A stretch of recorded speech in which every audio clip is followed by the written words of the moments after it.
as far as location targeting goes, I typically use radius targeting just because I'll take wherever my client's office is and I'll say, all right, let's do 50 miles around that. But it really just kind of depends on your business.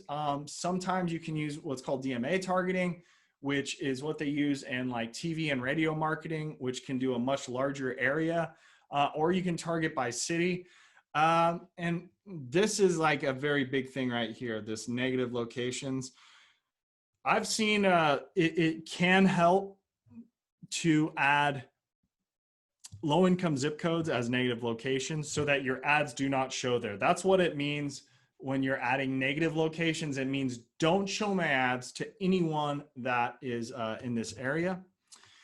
And so let's see here. So bid modifiers, those are going to be when you're bidding up on mobile or desktop, or you can bid more at a certain time of the day.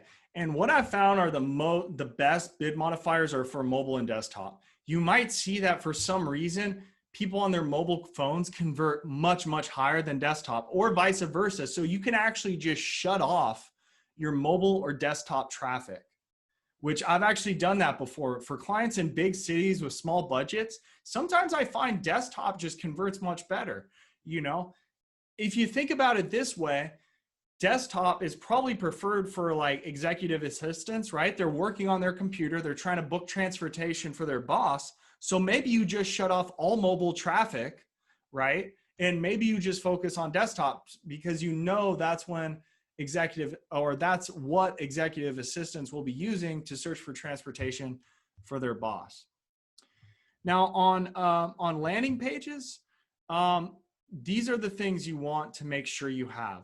A large phone number with a call to action, like call now with the phone number above the fold. So above the fold means if you go to a website right now on your cell phone and as soon as you click the link, go to the site, and before you start scrolling, it's everything you see. You want to have the phone number huge and visible above the fold on mobile. So what I want all of you to do right now is go to your website and see if on your website, when you go to the mobile, when you go to your website on your phone, you should have a very easy click to call button on the very top. For those of you where you go to the site and you can't find the phone number, I promise you right now, you are throwing money down the drain. You really want to have a very easy to find phone number above the fold on mobile for your websites. I also recommend having a quick one-step quote form. I know a lot of you use Limo Anywhere or other sort of booking services, which I'm not against them, but for new clients, I recommend a one-step form, which a one-step form just means they can fill it out, submit their quote, and boom, they're good to go.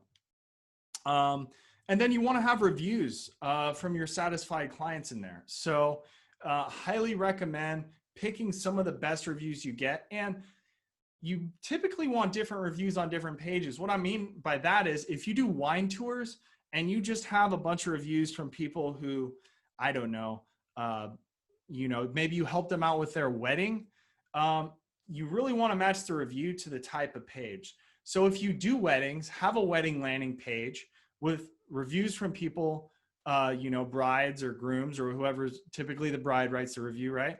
And then just have those reviews on that page. Same goes with wine tours. You want to have specific pages for specific service types and with reviews that match those pages. And then, badges, awards, anything, if you've been talked about in the media, add that. Any sort of good publicity you've gotten, add that as well. And as far as A/B testing landing pages, this is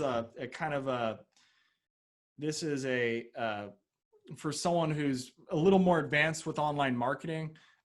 You just need a lot of traffic to A/B test. And I've found that most companies don't have anywhere near enough traffic to do good A/B testing.